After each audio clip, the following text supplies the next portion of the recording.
dinheiro. Não só sobre do ponto de vista técnico, mas como ele funciona, né, na prática, nas escolhas e nas oportunidades, e também nas desigualdades sociais que a gente vê aí no mundo.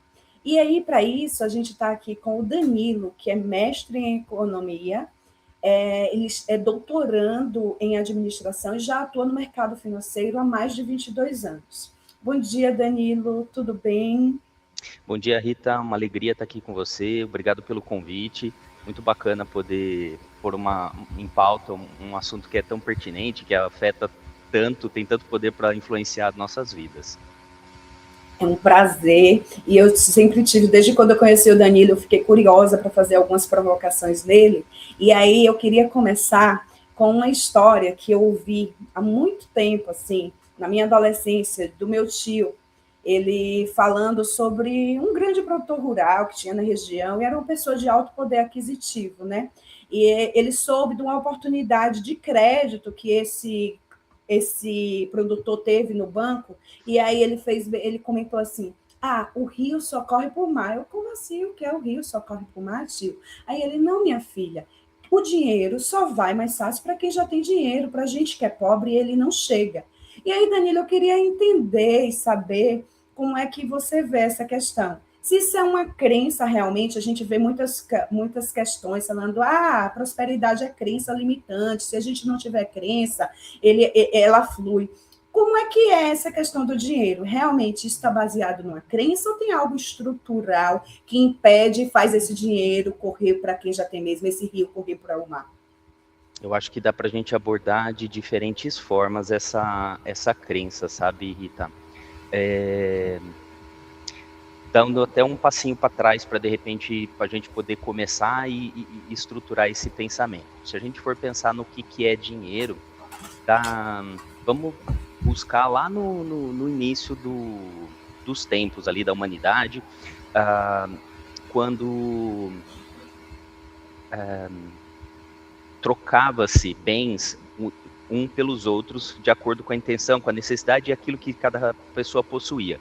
Então, um fazendeiro que tinha uma fazenda de milho, ele ia produzir e depois ele ia para a cidade trocar aqueles bens por outras coisas.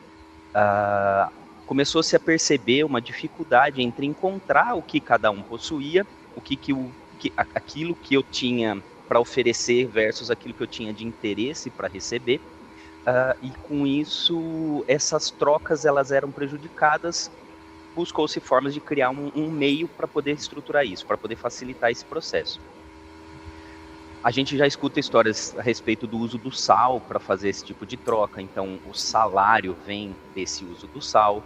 Se a gente for pensar, e aí o danado do sal, se tivesse uma chuva, se molhasse, você perdia o teu bem, e aí você já estaria prejudicado. Como que a gente faz para carregar esses itens maiores e menores? Alguém teve a ideia de começar a usar ouro e prata para fazer essas trocas. De novo, tinha suas facilidades, tinha seus pontos, um pouco mais, um pouco menos de ouro, faria aquela troca. Alguém teve a ideia de construir um cofre para guardar, porque uma vez que aquele objeto tinha valor intrínseco, ele tinha a possibilidade de troca, gerou interesse de algumas pessoas até em subtrair o que era de terceiros. Alguém criou um cofre. Alguém entendeu depois disso que o cofre poderia ser maior para poder guardar o dele e do vizinho dele. Como esse cofre era grande, ele começou a alocar o espaço para quem quisesse guardar. E aí ele emitiu um certificado para essa pessoa. Aqui você guardou comigo 100 gramas, ou 1 quilo, ou 10 quilos de ouro. Ao invés da pessoa ir buscar aquele pedaço de ouro para poder fazer as compras, as trocas que ele gostaria, ele começou a fazer as compras com aquele certificado. Então você imagina que aquele certificado virou dinheiro de papel, que é o que a gente tem hoje. O dinheiro, ele era lastreado no ouro. Então, o papel de dinheiro certificado, ele era lastreado no ouro que estava guardado dentro do cofre.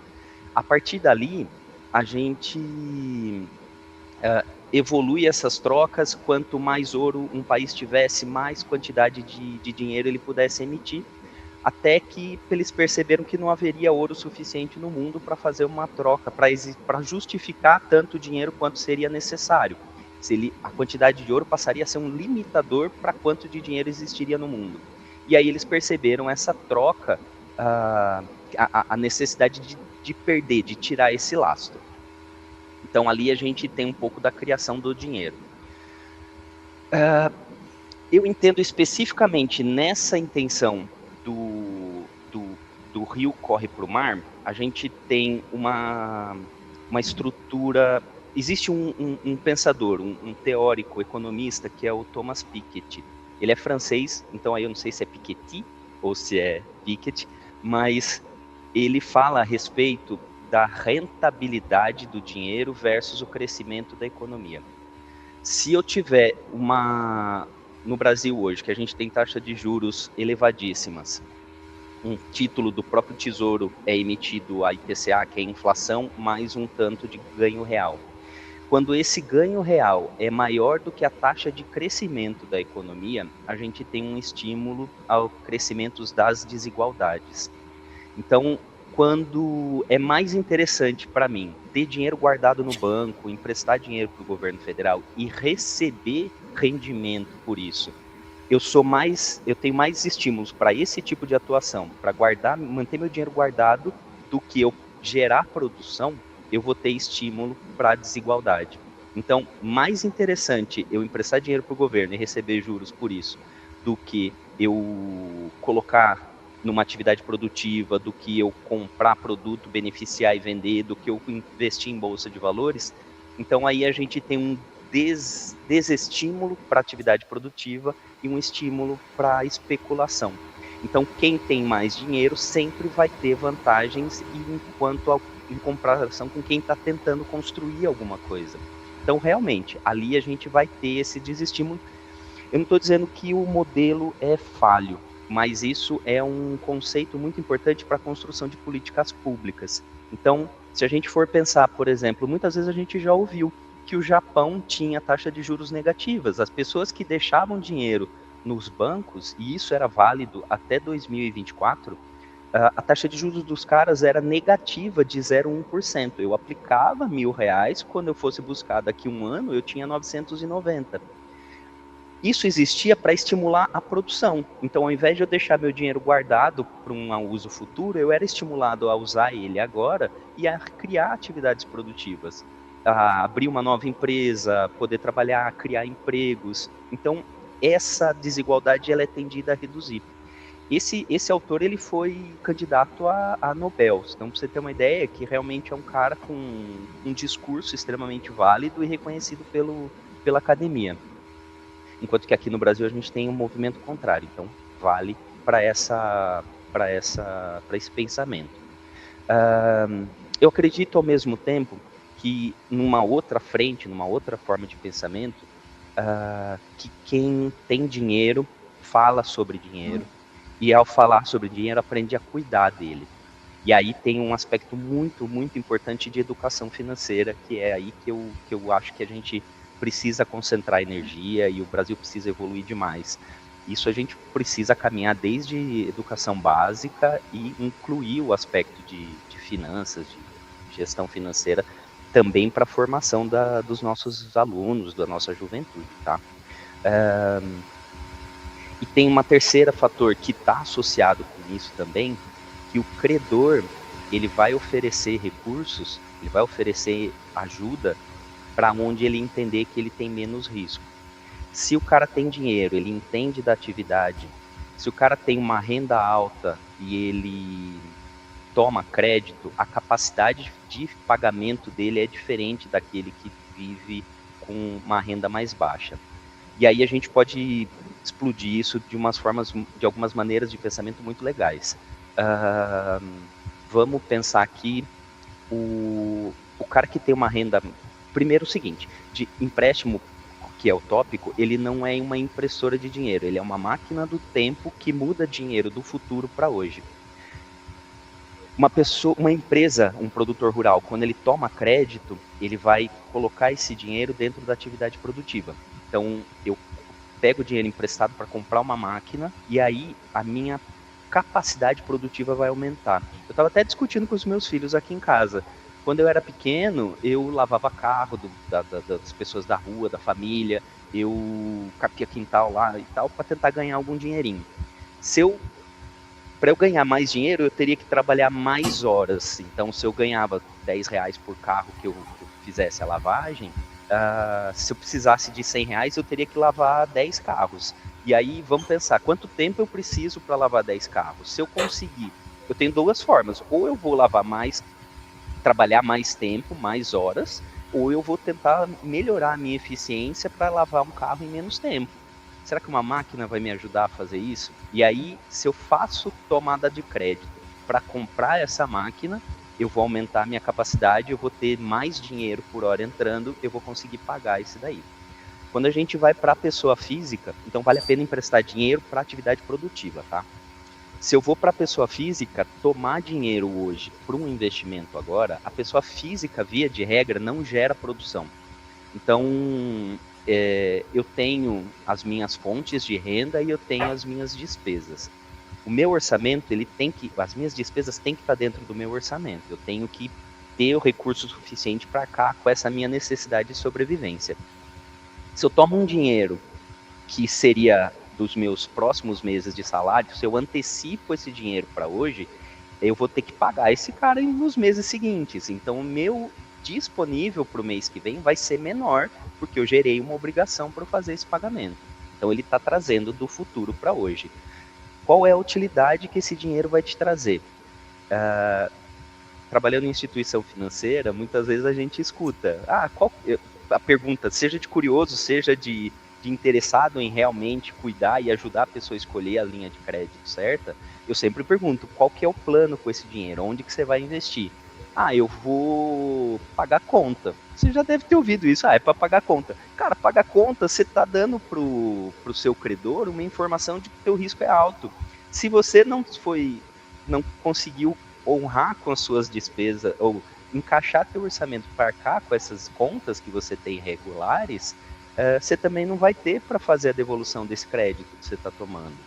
Então a gente tem isso. A pessoa de baixa renda, ela costuma ter o orçamento muito mais apertadinho. Pensa no cara, eu gosto dessa associação. O cara está atravessando ele vai atravessar um rio usando uma bicicleta. E aí, qual que é a plataforma que ele usa para fazer essa travessia?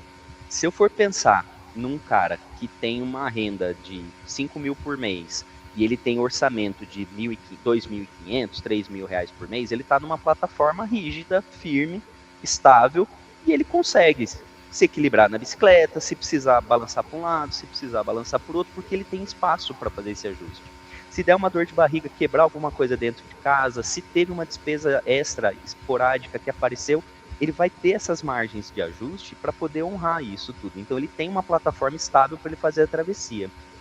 Se a gente for pensar no cara que tem 3 mil de renda e 2.800 de compromisso, e além disso, dentro de casa, essa pessoa é a única provedora, se esse cara, ele não tem espaço nem para ficar doente, porque se ele deixar de trabalhar, todas as pessoas que dependem dele vão ficar comprometidas. Então esse cara, além de estar em cima da bicicleta, ele está atravessando numa corda, parece aqueles equilibristas de circo, e com uma mochilona pesada nas costas, com todo mundo que depende dele nas costas. Então a gente tem que essa condição de risco pro credor é elevada.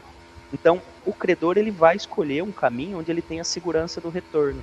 Aí eu vou fazer um disclaimerzinho, tá? Eu sou capitalista e sou liberalista. Então eu entendo, essa é a minha forma de entender o mundo, com base nos autores que eu já li e concordei, é a minha forma de pensar ali para esses aspectos. Então o cara tem o poder de escolha de onde colocar o dinheiro dele. O credor, o investidor, ele vai escolher aqueles canais onde ele acredita que ele vai fazer uma otimização desse recurso dele e que ele vai ter retorno desses capitais investidos. Então, o credor, ele vai escolher, o dinheiro vai correr em direção ao mar por conta desses dois princípios principais, na vida prática com uma visão empírica. Na parte acadêmica ali, vale destacar que sim, isso gera desigualdades, mas sabendo disso, a gente pode fazer uma construção de uma política, entender que essa pessoa, que as pessoas, que a comunidade, ela deve ser instruída sobre o uso do crédito, ela deve ser instruída sobre o uso de dinheiro, para que o dinheiro serve. Então, não quero queimar largada para outras perguntas que a gente vai chegar, mas eu acho que vale a pena ter consciência dessas visões. Então, sim, existe esse aumento de desigualdade para quem já tem dinheiro no bolso, é facilitador a gente ter dinheiro para fazer algumas escolhas, mas é importante a gente ter a consciência desse ajuste. Um outro aspecto a respeito do risco do credor. O cara que tem dinheiro, muito provavelmente essa passagem que eu brinquei ali sobre o aumento da produtividade, muito provavelmente o cara fez essa caminhada. Então, se hoje a renda dele é de 10, 15, 20 mil, se esse cara tiver um intempérie, for demitido, e ele gerou um compromisso ali, ele tem uma chance de se realocar maior do que aquele que tem uma renda mais baixa. Estatisticamente, o cara que tem renda mais alta costuma ter capacitação maior, seja instrução formal, seja por tempo de atividade, de aprendizado. Então, esse cara que tem uma renda mais alta, ele tem uma facilidade de se realocar. Voltando no pensamento do risco, esse cara vai ficar 1, 2, 3 meses desempregado até se reposicionar e vai se achar de novo. Provavelmente ele tem uma reserva para ajudar a cumprir os orçamentos até que ele se realoque. Então faz sentido sim pensar que a água vai correr para o mar. Danilo, é incrível, assim, e quando você conta a história do dinheiro, isso foi pipocando ideias aqui, porque eu acho que dá para a gente falar dele de uma forma filosófica também, acho que não é muito sobre essa parte técnica, né? Se ele realmente é um objeto, e aí me vem assim, quando você falou, olha, aqui no Brasil, quando o governo está pagando um juro mais alto, esse dinheiro vai deixar de uma forma leiga que eu estou falando, tá? Ele vai deixar de girar e vai deixar a produtividade, a economia a produtividade não vai aumentar tanto. E aí me veio uma ideia assim que eu já vi algumas comparações de dinheiro enquanto energia, né? Então, se eu prendo essa energia não flui, então ela não vai ser dissipada. E aí é bem polêmico isso, e aí a gente vai para vários pontos. E também uma outra coisa aqui que quando você me fala, tiveram algumas coisas aí na sua fala que foi despertando algumas ideias aqui. Quando você fala sobre falar de dinheiro, falar sobre finanças, e eu já vi muitas críticas, sobretudo de pessoas de renda baixa, falar assim, cara, eu tenho que pensar no que comer, como é que eu vou pensar em guardar, como é que eu vou pensar em finanças? E aí me vem muito na cabeça o quanto que o dinheiro também ele mexe com emoções, né? Uhum. Essa questão, ele é emocional. Tem pessoas que não conseguem falar de dinheiro. Falar de dinheiro mexe na emoção e o quanto se gasta por emoção também. Então, eu queria que, se você puder falar um pouquinho sobre essa questão de é uma energia, pode ser visto de uma forma de energia, como algo simbólico, e essa coisa do ele ser emocional, e quando alguém de baixa renda fala isso, eu não posso pensar nisso, não posso pensar em guardar se eu não tenho nem o que comer, eu preciso viver o hoje. E aí me lembra muito aquela pirâmide do Maslow, né? Maslow. Uhum. Que suprir primeiro as suas necessidades básicas. Então, você acha que dá para pensar nessa educação financeira sem essas necessidades básicas estarem atendidas? Como é que a gente chega nisso aí? Tá. Eu gostei da associação, pensar em energia ali por conta dessa energia retida não tá fluindo, mas eu acho que o dinheiro é a coisa mais assim, terrena possível, sabe? Não como energia, mas eu concordo se você falar em fé, porque o dinheiro ele vai ter valor enquanto a gente acreditar que ele tem valor. Então, um dos princípios é ele ter essa possibilidade, essa propriedade de guardar valor. Então, eu vou na padaria e o cara aceita me entregar um saquinho com pães em troca daquela nota de 10 reais, porque ele enxerga valor que ele vai poder usar esse dinheiro depois para fazer outras trocas dele. Então, a humanidade entendeu que isso vale a pena a gente ter esse meio. Então, ele tem valor enquanto a gente acredita nele. Então, eu prefiro falar que ele é fé e não energia, tá? Mas eu gostei da brincadeira. Eu vou trazer um outro aspecto aqui antes da gente falar da questão. Sentimento, eu acho que ele fica dolorido quando a gente fala da falta de dinheiro, tá? Então, se eu puder voltar e antecipar os planejamentos, eu não deixo isso chegar antes. Então é legal a gente conseguir conversar sobre dinheiro, porque assim, educação financeira a gente tem 4 grandes pilares. Então eu tenho conhecimento propriamente, eu tenho habilidades e tenho atitudes. Então vamos falar dessas 3. Saber, conhecer a respeito do dinheiro é a gente entender para que ele serve, conhecer a ideia de um orçamento, de descrever propriamente um orçamento, quais são as entradas, o que eu recebo, pelo que eu estou recebendo, quanto eu custo. Então, quando eu estou trabalhando, eu estou vendendo minha hora de trabalho, eu estou vendendo aquilo que eu sei fazer, aquilo que eu consigo produzir para alguém que está disposto a pagar. Então, quanto eu valho. É escrever, saber que eu tenho o orçamento, saber que existe empréstimo, qual que é o papel do empréstimo, saber diferenciar empréstimo de financiamento, então qual que é a diferença entre cada um desses dois. Então isso é conhecimento. A habilidade saber, aplicar, é usar isso. Então eu vou transformar esse conhecimento de finanças na estrutura, na construção de um orçamento. Então, essas entradas, essas saídas, quanto que eu preciso de sobra para fazer aquele meu projeto.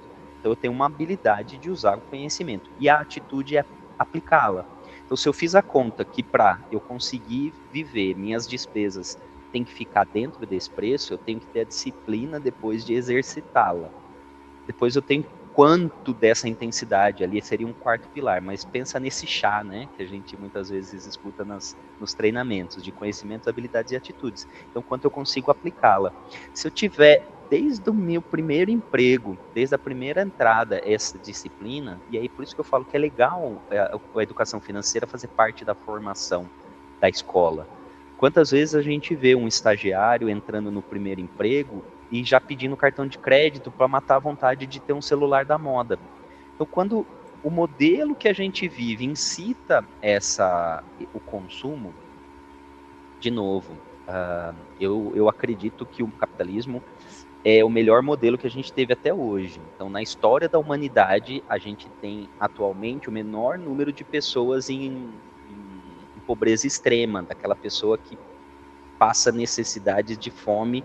Então, se a gente for pensar em toda a história da humanidade, esse grupo é o menor hoje. Então, é o melhor modelo que a gente teve até agora. Não quer dizer que ele está 100% certo, né? Então, beleza.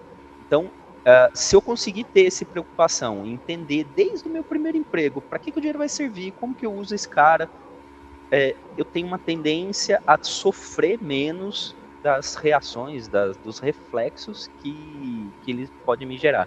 Então, essa angústia, esse sentimento ruim que muitas vezes vem junto com a conversa, pode ser minimizado se eu conseguir tratar ele de uma forma mais objetiva e mais fria. Poxa, se a gente falar de planejamento financeiro, que inclui planejamento sucessório, eu vou trazer o pensamento que eu tenho que me preparar para quando eu for fazer a minha passagem, meus dependentes estejam bem amparados. Então eu vou estar falando da minha morte. Então vale a pena da mesma forma. A minha ausência vai ser sentida? Vai. Mas eu posso deixar a minha ausência e a dor de cabeça para os meus dependentes ainda terem que cuidar de outros aspectos básicos. Então eu acho que vale, eu prefiro pensar nesse sentido. Social. Existe um pensador chamado Amartya Sen. Amartya Sen, ele é um indiano. De novo, esse é um ganhador de Nobel. Esse não só concorreu, mas esse ganhou Nobel. E a teoria do cara, diga-se de passagem, é a base do renda mínima, Bolsa Família. Ele fala a respeito das capacidades básicas.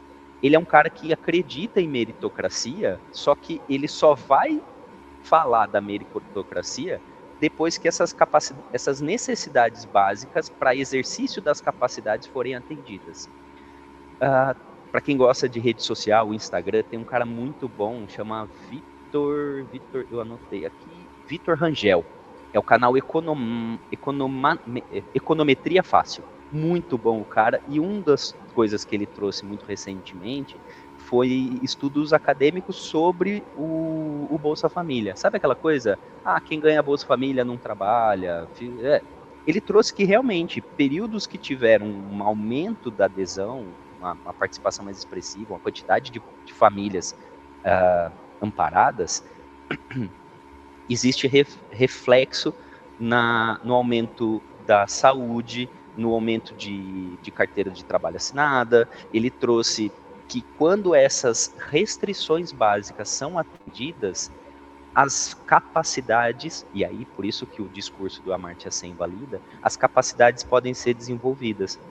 Então, eu não tenho como me preparar para conseguir um emprego melhor daqui a 5 anos, se eu tenho que botar comida no prato hoje. A melhor forma de aumento de renda é preparação, é capacitação. Só que igual a gente estava conversando mais cedo, eu tenho duas escolhas, aumentar minha produtividade ou trabalhar mais horas. Aumentar a produtividade significa fazer uma preparação para conseguir isso daqui a pouco.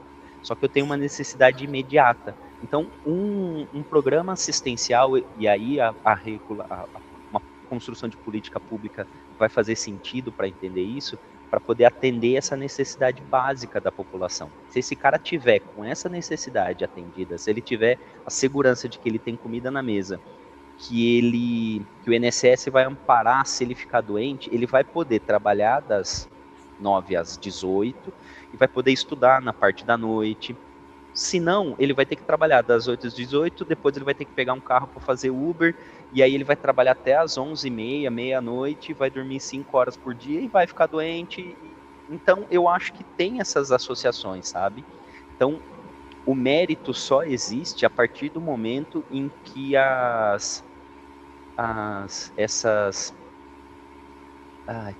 essas diferenças, essas limitações, Necessidades essas básicas, restrições né? são atendidas. Existia um outro pensador mais antigo, John Raw. Ele falava que as instituições públicas, por exemplo, elas deviam vestir um véu de ignorância. Ele tem que tratar todos de forma igual, independente de como fossem. Então a ideia dele era: sou justo porque não faço diferenciação. Se a pessoa é rica ou pobre, se ela é cristã ou judia, se ela é branca ou pobre, entendeu? Branca ou preta. Ele não vai fazer diferenciação. Então esse é o conceito de justiça do John Raw. O Amartya Sen traz isso diferente. Eu vou tratar pessoas de forma justa quando eu diferenciar as suas diferenças, se eu tentar equalizar essas diferenças. Já viu aquela quadrinho que tem um pessoal, Sim. umas crianças tentando enxergar o jogo através da cerca, e aí o maior recebe uma caixinha pequena, o menorzinho recebe uma caixa grande para todos subirem e todos enxergarem do outro lado. Então não adianta eu entregar uma caixa igual para os três, eu vou continuar mantendo aquele que é alto, enxergando mais longe. Essa parte eu acho muito interessante. Também é legal de a gente poder pensar. Eu não preciso ser gigante se eu subir no ombro de alguém, sabe? Então, poder valorizar. De novo, isso também é diferenciação, sabe? Meu pai ralou pra caramba, trabalhava de tudo que você puder imaginar, mas fez questão que eu, meus irmãos, a gente pudesse estudar no momento de estudar, poder se preparar para poder fazer ter um trabalho com uma capacidade diferente de diferenciação, de influência. Então, eu tenho para mim que eu enxerguei mais longe por ter subido nos ombros dele, sabe? Gosta de filme da Disney? Gosto. Já viu aquele da Moana, que ela põe a pedra Sim. em cima? Então, ela está elevando a vila dela quando ela Uhum. coloca a pedra em cima das pedras que outros construíram. Então, é legal Sim. a gente fazer essa construção. Divaguei um pouquinho aqui, mas eu acho Nossa, que que quando a gente interessante. fala de social, de justiça, vale a pena pensar nesses caras, tá? Uhum. E uma coisa que eu achei interessante é quando você falou que você acredita no capitalismo, você Uhum. gosta do liberalismo, mas você fala também de programas sociais, né? Porque geralmente a gente vê muitas vezes como se fossem divergentes esses pensamentos. E eu achei muito interessante também quando você traz Cara, o capitalismo foi o que funcionou até então. É o sistema que tem. E as pessoas não têm essa informação. É o sistema que tem menos pessoas em extrema pobreza até então na história da humanidade. Quando eu acho que você traz a Moana aí muito interessante, quando você consegue olhar a história, porque a gente é uma continuidade, né? Quando você consegue entender padrões da história, você consegue também fazer diferenças no presente, né? Que vai mudar o futuro. E, Danilo, tem uma coisa interessante também que você trouxe, que me lembrou uma outra. Eu estou lembrando de várias histórias, assim, porque acho que isso foi me construindo também, sabe? Eu acreditava muito nessa coisa do social, e por isso que eu perguntei: tem como a gente fazer mudanças realmente? Tem como eu falar de finanças com quem está precisando sobreviver, não tem nem como se alimentar? Porque eu me lembro que eu era muito idealizadora enquanto jovem, né? Então, pensava muito em movimentos sociais, em trazer questões de mudar o mundo, né? A gente, às vezes, é um pouco utópico até. E aí, uma das coisas, na minha comunidade, a maioria dos jovens que eu via não sonhavam em fazer uma faculdade, algo do tipo, porque isso é muito distante, era muito distante, né? É como se não fosse possível para eles. E aquilo me incomodava muito. E naquela época eu participei de uma formação com um professor de uma universidade, que ele falava que antes, que a questão não é só o que você disponibiliza, mas tem toda uma construção de pensamento antes disso, para quem você está dando. Hoje a gente não vê mais tanto cursinho pré-vestibular, mas naquela época passar no vestibular era difícil, e cursos de pré-vestibular eram caros, né? Não se tinham cursos gratuitos, não era comum, sobretudo na nossa região. E aí ele falou, ó, a gente lá na UNEB, que é a Universidade Estadual da Bahia, os professores da UNEB formaram um cursinho pré-vestibular social. No primeiro mês, encheu, que era para pessoas que não tinham condições de pagar. No segundo, ficou metade, no final terminamos só com 2 pessoas. Porque a maior pobreza não é só essa questão física, por isso que eu falo, o dinheiro não só dessa forma técnica ou física, às vezes é pobreza de sonhos, né? Ele falava, é uma pobreza do que você acredita, e como é que você propicia esse ambiente para que as pessoas acreditem que podem ter acesso ao dinheiro, que podem ter finanças mais equilibradas, sobretudo em lugares que essas informações não chegam. Como é que a gente faz isso? Assim, não sei se tem resposta também, tá? Jogando aí.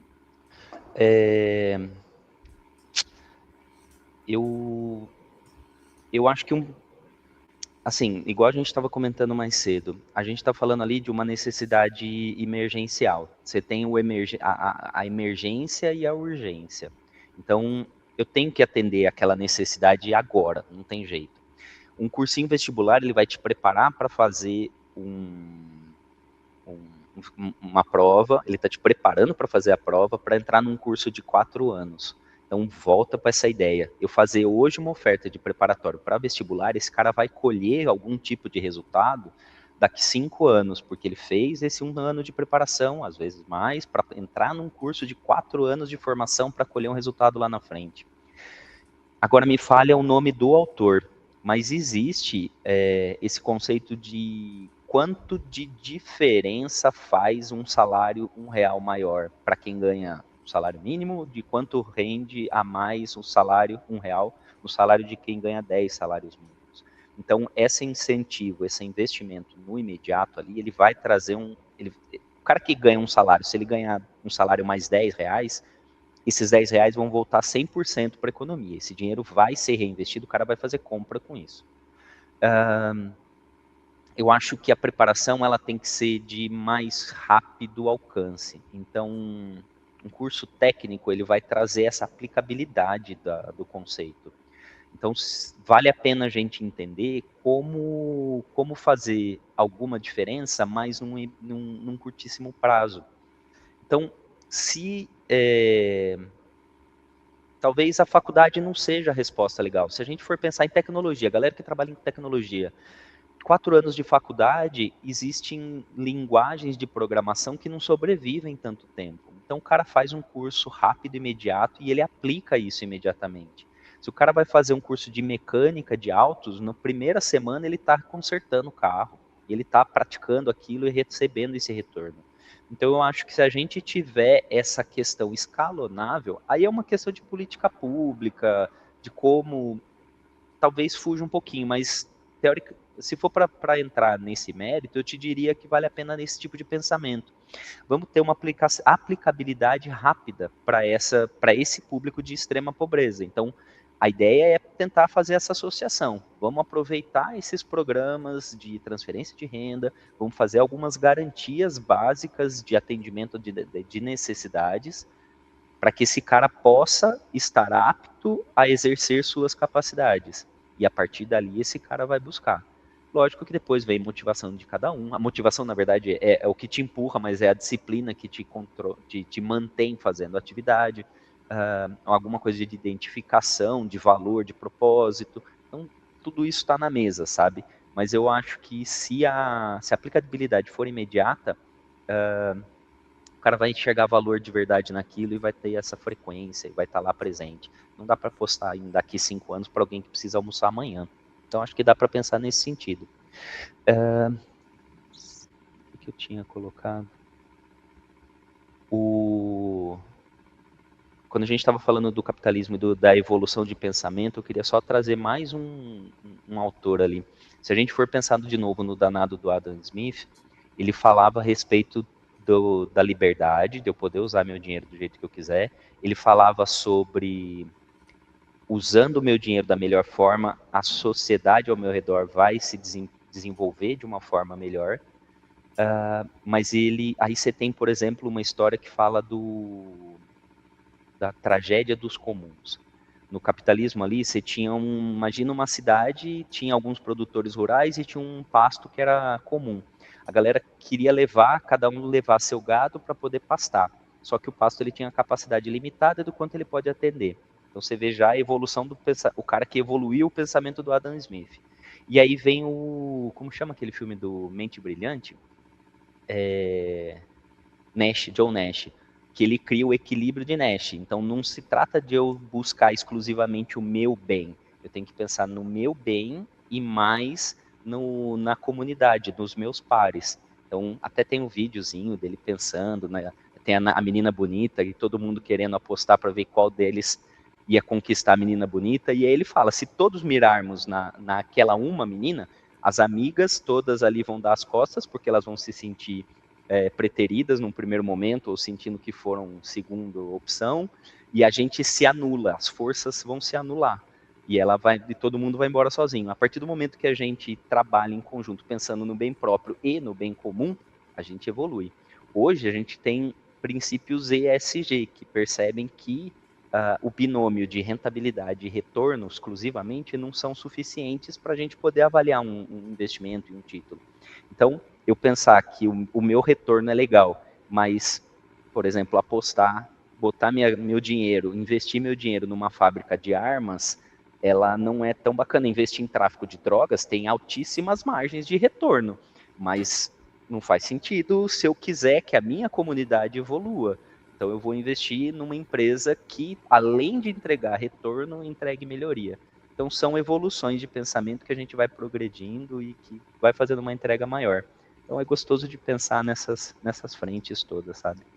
Nossa, eu viajei aqui quando você foi falando aí da questão da liberdade do dinheiro, né? Que quando eu tenho a liberdade para gastar do meu modo, eu desenvolvo também. E aí, levando para um ponto de vista filosófico, mais Boa. pessoal,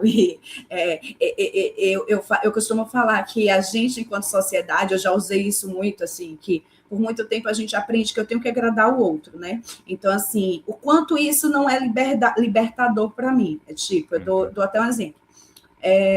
Danilo, vamos na praia? Aí você fala no primeiro momento que vai, depois você desistiu, você não quer ir na praia. Só que aí você não quer me desagradar. Você fala, eu vou. E aí eu também já estava cansada, mas eu vou por um compromisso que eu fiz ali. E esse medo de desagradar e da gente ser livre e fazer o que a gente quer, o quanto vai impactando na mediocridade de todo mundo ficar infeliz para agradar o outro. Então, quando você me falou aí dessa questão do dinheiro, de eu usar o dinheiro de uma forma livre, no sentido de eu tenho a liberdade de usar da minha forma e isso possibilita que o outro também possa usar da forma dele. Só que aí, e aí eu acho que é onde entra as questões de regras sociais mesmo, né? Que o meu direito acaba, onde o outro começa. Claro que tem toda essa coisa, mas assim, eu costumava falar assim, ó, quando eu me liberto, eu sou livre, eu dou ao outro o direito dele ser livre também, porque senão a gente fica se aprisionando. E aí a gente pode levar isso para várias relações e trazer isso para o dinheiro, assim, eu achei super. Você foi falando, eu disse, cara, talvez eu possa pensar dessa maneira também, acho bem interessante. No dinheiro eu gosto de pensar que eu sou livre quando eu faço o que eu não quero. Porque se eu ficar refém dos meus desejos, aí a gente tende a fazer um mau uso. Então, fazer escolhas é necessariamente matar alternativas. Então, Sim, eu, eu acho que ter dinheiro, recursos disponíveis, permite que eu escolha essas aplicações. Então, vamos lá. Eu preferia. Meu filho prefere jogar videogame do que estudar, entende? Eu prefiro ficar jogando futebol, assistindo, batendo papo com os amigos, do que ir pro trabalho todo dia de manhã. Mas eu faço escolhas que são racionais ali, que justificam e que vão me trazer o retorno daquilo que eu acho que é importante. Quando eu tenho dinheiro disponível, recurso disponível, inclusive, ele vai te ajudar a fazer essa escolha. De novo ali, o cara que não, a ausência do recurso, a necessidade de atender uma necessidade imediata, me obriga a tomar essas atitudes. Então, ao invés de me preparar para o estudo, estudando, me capacitando, eu vou ter que fazer esse trabalho imediatamente para poder ter o recebimento, o recurso disponível imediato, para ter essa renda imediata. Se eu tenho algum dinheiro, eu posso me preparar para aquela atividade, eu posso afiar o machado para, ao invés de bater 10 vezes, eu poder bater 2, e aí minha efetividade vai ficar maior. Eu posso escolher projetos, então aí entra de novo o conceito de liberdade, de poder escolher. Não, eu tenho a minha necessidade imediata está atendida. Eu tenho comida na mesa essa semana, então eu posso escolher se esse trabalho que está disponível para mim agora é o que é mais interessante para mim, ou se eu vou fazer uma escolha diferente para fazer um outro projeto, para trabalhar com uma outra coisa. Tipo, esse trabalho aqui é degradante para mim, ou para o ambiente, ou pro. Então não é legal, eu vou fazer uma escolha diferente. Ou se aparecerem múltiplos projetos que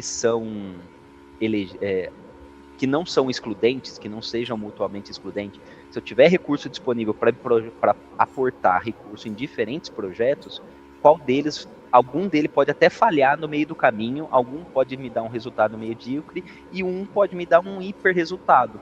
Se eu não tiver nenhuma disponibilidade, eu estou automaticamente excluído dessas opções. Então, se eu tenho algum dinheiro para, sei lá, vou comprar ações, tipo, imagina o cara que tinha dinheiro, que não tinha dinheiro e não pôde apostar. O cara que tinha dinheiro colocou dinheiro na Apple, na Microsoft, o cara que comprou ações da Nvidia, o cara que comprou cripto e acreditou ali.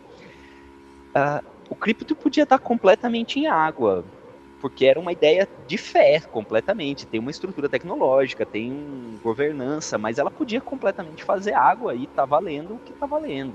Então, ter recurso disponível me permite essa liberdade de escolher as possibilidades, eliminar algumas que eu vou entender que não é o momento para aquilo, mas também me ajuda com a possibilidade de eu aportar em diferentes, sendo que algum não vai acontecer, vai doer porque eu perdi, mas vamos entender a hora de entrar e a hora de sair. Se eu apostei só nesse cara que perdeu, eu só perdi. Se eu apostei em 5, 10 projetos ali que eram possíveis naquele momento, pode ser que um dê ruim, mas pode ser que um dê muito bom o suficiente para compensar esse investimento que eu fiz em todos.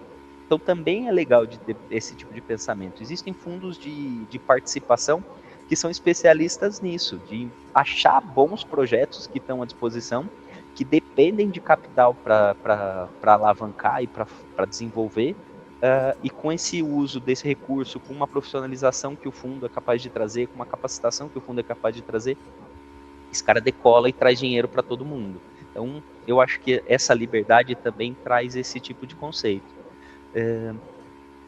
Acho que é por aí. Sim. Não precisa abrir mão do futuro por agora. Uhum. O Danilo, quando você falou da questão, só para a gente começar a encaminhar aqui, quando você falou da questão de tratar os diferentes, né, que até aquele autor fala sobre tratar os diferentes sobre diferentes, você diria que a educação financeira no Brasil, sobretudo, em que tem tantas desigualdades, essa educação precisaria ser diferente também para nichos diferentes? Não, para nichos diferentes não. Eu Uhum. acho que essa parte ela pode ser comum, sabe? Porque todos têm que tem que ter o conhecimento acessível. Aí eu uso eu vou ter o conhecimento e a minha habilidade de aplicar esse cara no contexto que eu precisar. Então, eu não posso segregar o que cabe de informação para um ou para outro. Aí eu acho que não faz sentido. Por exemplo, eu não tenho que ensinar eu acho que segregar causaria ainda mais essa diferenciação.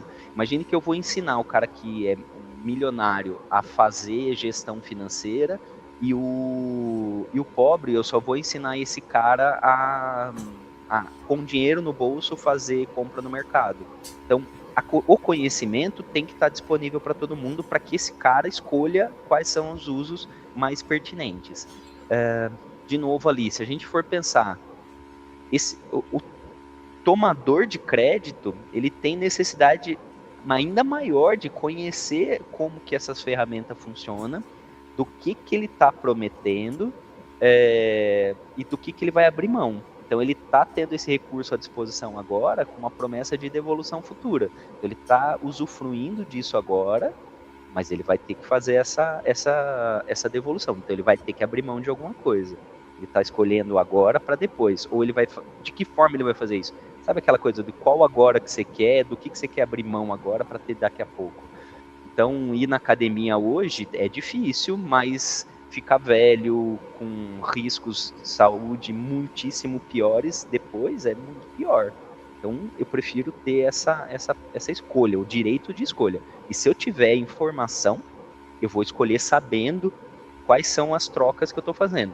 Se a escolha é matar alternativas, eu quero saber qual é que é mais interessante para mim, se eu vou ter um benefício agora, o que vai doer depois, se doer agora, qual que é o benefício depois. Senão a gente fica meio hedonístico, escolhendo só o prazer imediato e acaba colhendo sofrimento. Então eu acho que tem que ter conhecimento, todo mundo tem que ter informação à disposição. E aí a gente escolhe como usar. Mas partindo daquele princípio de que se eu disponibilizo a informação, o que eu quero dizer é que talvez, assim, quando de tudo que a gente discutiu, talvez para quem nunca ouviu falar em educação financeira e quem tem essas necessidades básicas ainda em atendimento, ele precise de uma estratégia mais robusta para que essa informação que está disponível chegue para ele. Uhum. Aí sim, Entende? aí eu acho que é legal o canal. E aí a política pública vai te ajudar a definir o canal. Sim. Uhum.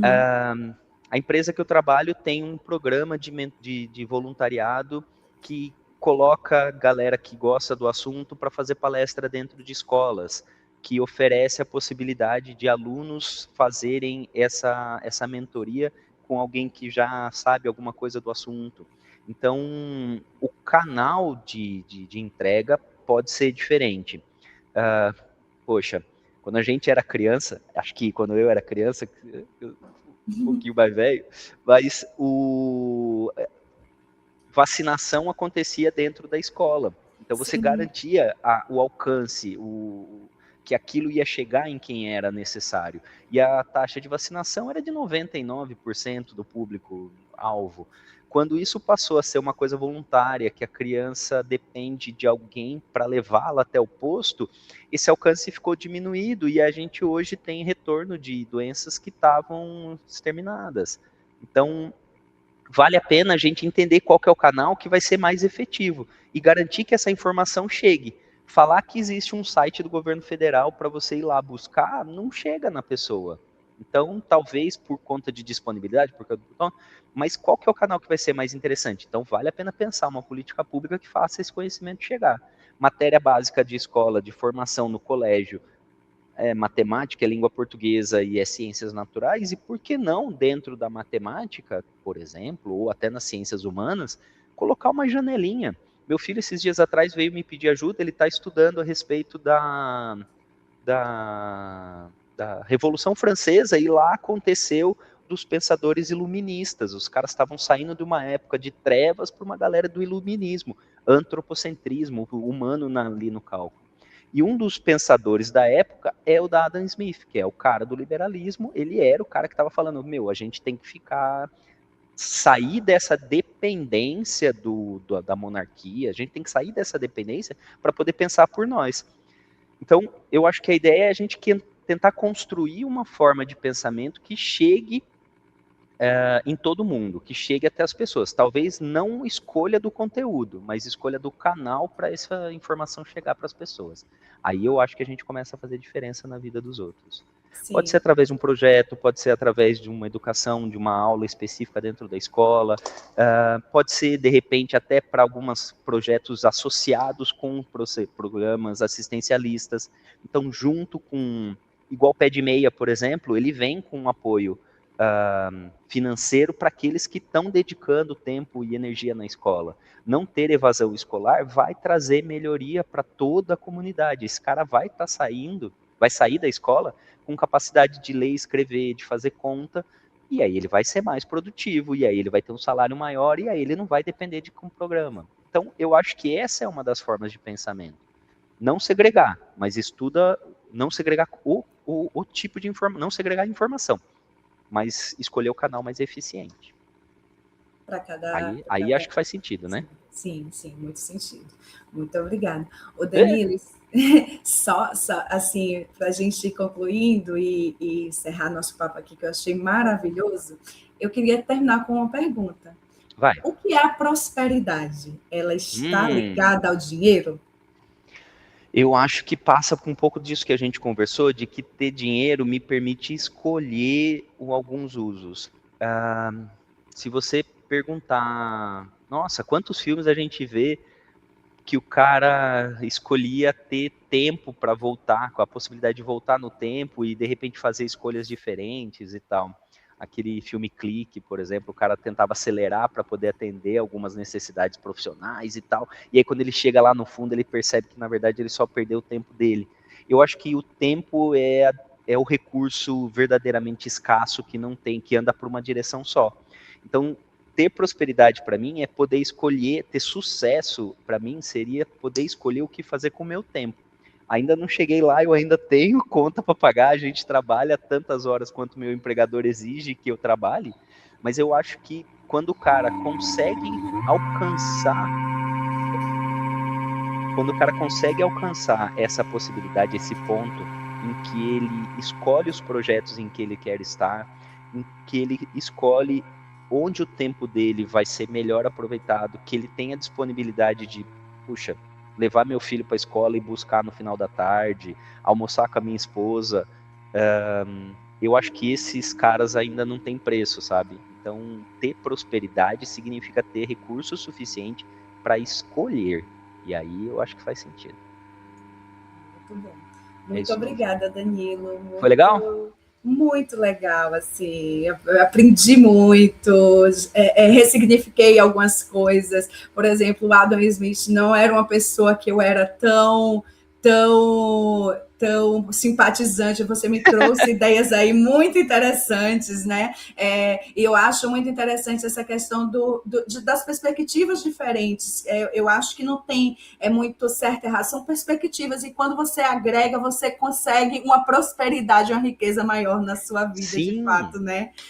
Então, assim, essa perspectiva do capitalismo, muito interessante. Muito obrigada mesmo. Foi um prazer estar aqui com você. Uma alegria poder bater esse papo. Muito interessante. E aí?